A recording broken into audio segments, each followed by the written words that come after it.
Today we're speaking with Dr. Arun Das, who's a senior fellow at IDSA. He works on India-China relations and Chinese foreign policy, among other related issues. We're speaking today about India's defense minister's visit to China from the 4th to 7th of this month. And Dr. Das, this is an important conversation given that defense and military issues occupy a very important part of India-China relations. So we'll start off by asking you if you can briefly touch upon the significance of the defense minister's visit to China. Yeah, to start with, the visit of Defense Minister Antony's to China is taking place. I think barely 2 months after the face-up in the Dipsang region of Ladakh ended. You recall that the Chinese troops had entered into the Indian side of the line of actual control on the 15th of April, and they continued in occupation of the territory inside the Indian line of actual control for about 3 weeks. Then there were hectic parleys between India and China at a diplomatic level, at a military level, and finally the two sides could peacefully, amicably resolve the issues, and that was almost after 3 weeks of the standoff. But the good thing is that finally there was no untoward incident, excepting that they built some tents, and Indian side also built some, tent. It's not exactly tent. They built some shelter to give sort of shelter to Indian army troops, which moved closer to the Indian side of line of actual control. But good thing is that finally the amicably they settled. The issues were resolved, and then the troops from both sides withdrew on the 5th of May. And that led to the visit of India's External Affairs Minister to China. Subsequently, the Chinese Premier Li also visited India. So, Defense Minister's visit to China is taking place in this context. The visit by Defense Minister Antony to China was long overdue, but because of this unhappy incident in the border, it couldn't take place. And now that this issue has been resolved, he is visiting. Now, Prime Minister Dr. Manmohan Singh, in his interaction, very clearly and candidly told the Chinese Premier Li when he visited India. He said peace and tranquility is critical to India-China relationship. So now it is whatever dialogue you need to talk, you need to have with China, the centrality will be to maintaining peace and tranquility in the border, which was not earlier there. Now the focus and the thrust of any dialogue with China begins from that peace and tranquility needs to be maintained in the line of actual control. Because as per our different CBM signed between the two countries, starting from 1993, 96 and 2005, the two countries have agreed that peace and tranquility needs to be maintained in the border, and pending the final settlement of the India-China border, they will honor the line of actual control will be strictly observed. But that in this particular incident was violated, and although border incursions have been taking place in the past, but on 15th April, whatever happened, it is slightly, a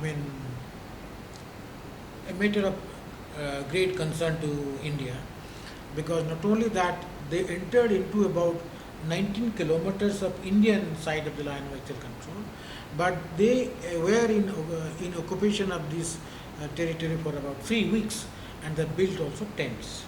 But that has sort of subjected the existing CBNs to test. Of course, it has withstood what I may say the test of time. But now we are thinking of the two countries are thinking whether they can have some more CBM measures so that there is no recurrence of such kind of border intrusion. So that is why the two side defense ministers visit to China is assuming importance in the context of that. And there is also a media report that there can be further discussion on a border defense cooperation agreement. And maybe I can't say whether it will be signed, but definitely there will be a discussion. There will be a more discussion, detailed discussion about this, and I do not know. I'm not too sure. I can't say for sure whether an agreement will be signed.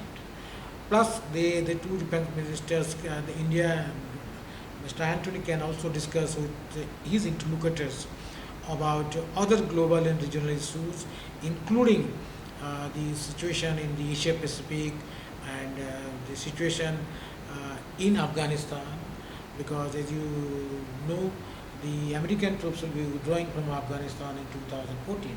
So these are the issues now, because we say that India-China relationship has entered into a strategic level. So these strategic issues can also be discussed during the visit of Defense Minister Antony to China. So, when we look at the big picture, what are the expectations from this visit on both sides, on both the Indian and the Chinese sides? Yeah, that's a fairly good question. It's related to what I discussed earlier. As I said earlier, basically, this visit is aimed at having a better political trust, strategic trust between the two countries at very highest level rather. And the outcome, so far as outcome is concerned, as I said, they hopefully there will be further discussion, as I told you earlier, about the border defense cooperation agreement, and one can't be sure whether they will be able to sign the agreement, but they will make substantial progress in this front. And secondly, so far as border defense cooperation agreement is concerned, the CBMs are already in place, and reasonably you can say that they have been performing rather well.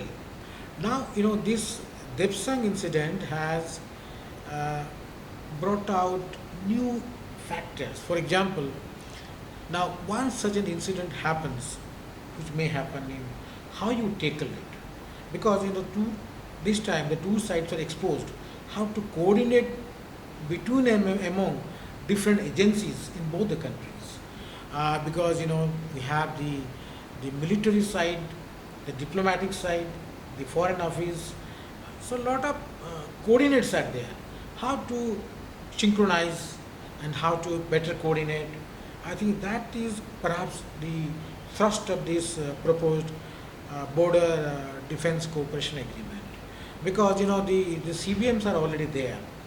What happened this time after the Depsang incident is that when different actors, different stakeholders, say from Indian side, we have the ITBP, the army, and the foreign office, similarly from the Chinese side.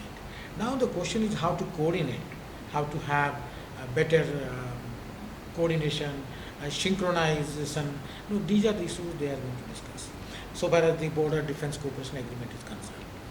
Second issue could be, we had the defense minister may talk about how to revive these joint military exercises.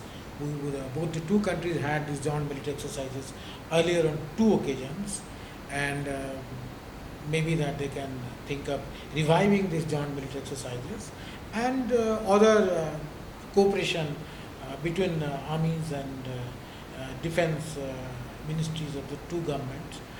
For example, exchange of visits by army commanders, and those kind of issues will be discussed.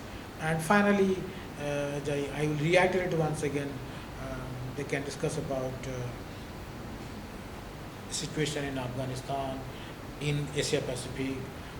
In the recent past, External Affairs Minister had a meeting with his Chinese counterpart in the Brunei in the context of the ASEAN Foreign Ministers Conference.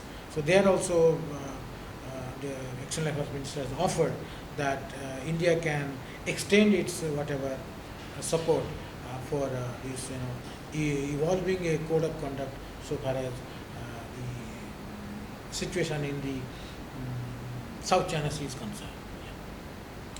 Okay, Dr. Das, thank you for speaking on this issue today, and we look forward to hearing more on these issues from you. Pleasure talking to you. Pleasure talking to you.